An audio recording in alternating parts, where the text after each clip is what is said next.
नमस्कार, स्वागत है आप सभी का न्यूज़ वन इंडिया में। मैं हूं आपके साथ शाफनी पटना। बुलेटिन की शुरुआत करेंगे लखनऊ से बड़ी खबर। कांग्रेस प्रदेश कार्यकारिणी की बैठक आज सुबह 11 बजे प्रदेश मुख्यालय पर बैठक होगी। विधानसभा उपचुनाव को लेकर बड़ी बैठक में कांग्रेस पदाधिकारी और सदस्य शामिल होंगे। संगठन विस्तार और उसकी मजबूती की बनेगी रणनीति। उपचुनाव में कुछ सीटों पर दावेदारी कर रही कांग्रेस 2027 में विधानसभा चुनाव की रणनीति पर भी चर्चा की जाएगी। ये बड़ी खबर आपको बता रहे हैं, जहां बैठक में कांग्रेस पदाधिकारी और सदस्य भी शामिल होंगे। कई मायनों में ये बैठक काफी ज्यादा महत्वपूर्ण है। संगठन विस्तार और उसकी मजबूती की रणनीति बनाई जाएगी। उपचुनाव में कुछ सीटों पर दावेदारी कर रही है कांग्रेस, इसको लेकर भी चर्चा की जाएगी। जहां 2027 में विधानसभा चुनाव की रणनीति पर भी चर्चा होगी। ये बड़ी खबर आपको बताते लखनऊ से कांग्रेस प्रदेश कार्यकारिणी की बैठक आज सुबह 11 बजे प्रदेश मुख्यालय पर बैठक होगी। बड़ी जानकारी आपको बताते, जहां विधानसभा उपचुनाव को लेकर बड़ी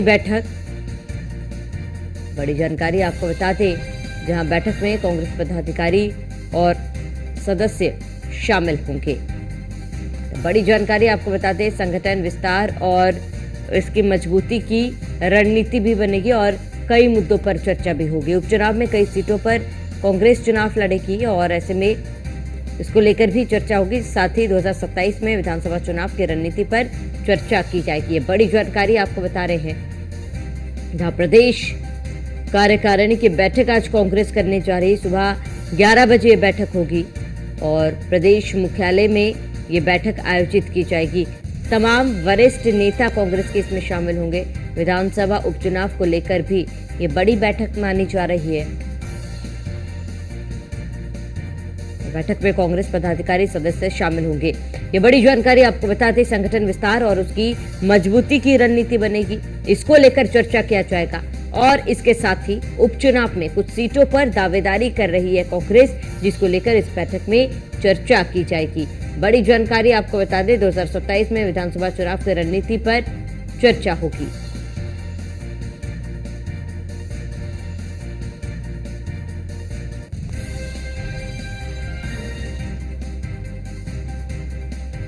तो आज सुबह 11 बजे प्रदेश मुख्यालय पर होगी बैठक। ये बड़ी जानकारी आपको बता दें, विधानसभा उपचुनाव को लेकर बड़ी बैठक होगी और बैठक में कांग्रेस पदाधिकारी और सदस्य शामिल होंगे।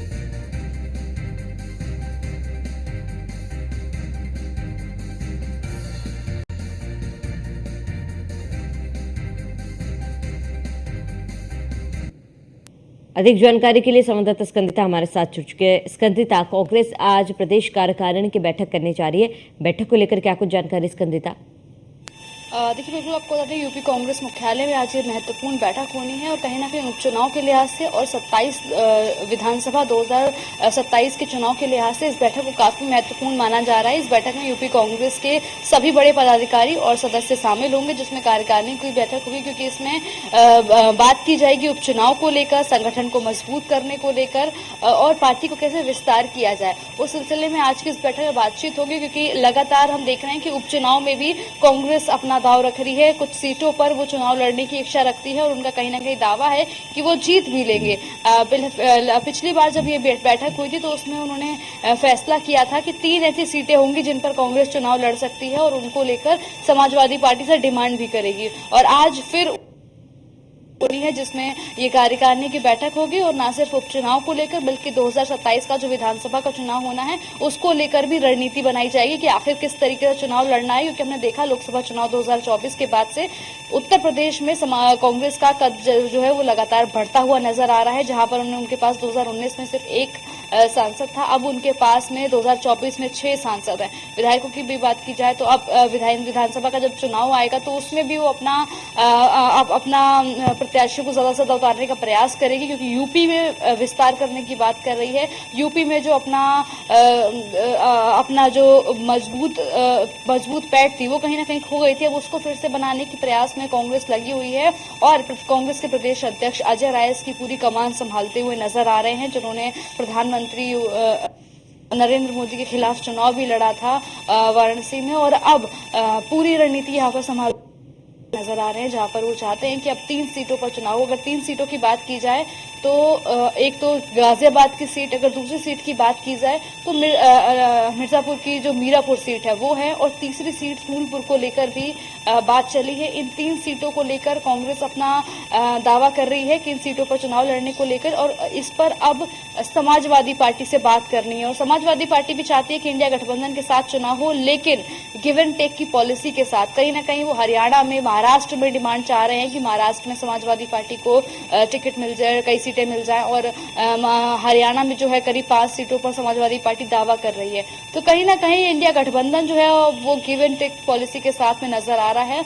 और यूपी में 2027 में कांग्रेस का जो पार्टी का विस्तार हो, मजबूती से संगठन को मजबूत किया जाए, उसको लेकर ये बैठक होगी। और 11 बजे से इस बैठक की शुरुआत हो जाएगी, जिस बैठक में आपको बता दें तमाम लोग मौजूद रहेंगे, यूपी कांग्रेस के तमाम बड़े दिग्गज और साथ ही जो संगठन के सदस्य हैं तमाम, वो सब भी इस बैठक का हिस्सा होंगे, जिसमें विधानसभा चुनाव 2027 को लेकर रणनीति तैयार की जाएगी। और साथ ही इन उपचुनाव में होने वाले सीटों पर, किन सीटों पर चुनाव लड़ेगी कांग्रेस, उसकी भी तैयारी होगी। और साथ ही उन प्रत्याशियों के नाम पर भी चर्चा की जाएगी कि आखिर उन तीनों सीटों से अगर चुनाव लड़ने की बात कर रही है कांग्रेस, तो वहां से कौन प्रत्याशी होगा, कौन वो जिताऊ प्रत्याशी है, उसके नाम को लेकर भी आज इसकी जो बैठक है इसमें मंथन होगा। और कहीं ना कहीं पार्टी को मजबूत करने को लेकर, संगठन को मजबूत करने के लिहाज से ये बैठक काफी महत्वपूर्ण मानी जा रही है। जी बिल्कुल स्कंदिता, देखिए तमाम मुद्दे आपने गिनाए और कई मायनों में ये बैठक काफ़ी ज़्यादा महत्वपूर्ण है। जाहिर सी बात है, अगर 2027 की बात करें स्कंदिता, 2027 के लिहाज से भी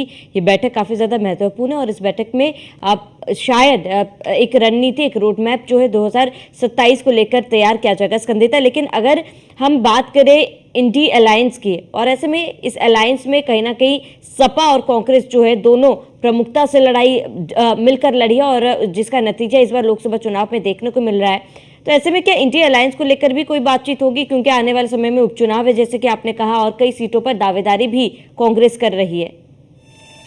देखिए बिल्कुल, इसकी बैठक जो है, आज की जो बैठक है वो उपचुनाव के लिहाज से ही काफी महत्वपूर्ण है। उपचुनाव के बारे में ही आज की इस बैठक में बातचीत होगी कि आखिर कौन सी वो 3 सीटें होंगी जिस पर कांग्रेस चुनाव लड़ेगी। क्योंकि पिछली जब बैठक हुई थी कांग्रेस की, तो उसमें उन्होंने उन सभी जिन जिन सीटों पर विधानसभा उपचुनाव होना है, वहां के सभी कांग्रेस के जो पदाधिकारी हैं उनको बुलवाया था, उनके साथ में बैठकर विचार विमर्श करके ये तय किया था कि आखिर कौन सी वो 2 या 3 जो मजबूत सीटें हैं जिन पर कांग्रेस अपना दावा कर सकती है चुनाव लड़ने का। तो उस बैठक के बाद निकलकर सामने आया था 3 सीटों का नाम, जिसमें गाजियाबाद की सीट थी, मिर्जापुर की मीरापुर सीट थी और एक फूलपुर की सीट थी। ये 3 सीटें ऐसी हैं जिन पर कांग्रेस अपना दावा कर रही है चुनाव लड़ने का। इसको लेकर वो अपने आप जो है राष्ट्रीय नेतृत्व जो कांग्रेस का है, वो समाजवादी पार्टी से बात भी करेगा कि इन 3 सीटों पर वो चुनाव लड़ना चाहते हैं, क्योंकि 10 सीटों की बात है, जिसमें 7 सीटों पर समाजवादी पार्टी और 3 सीटों पर हो सकता है कि कांग्रेस चुनाव लड़े। और इसी रणनीति को जो है इसी रणनीति को तैयार करने के लिए आज की ये बैठक हो रही है। और साथ ही इस बैठक में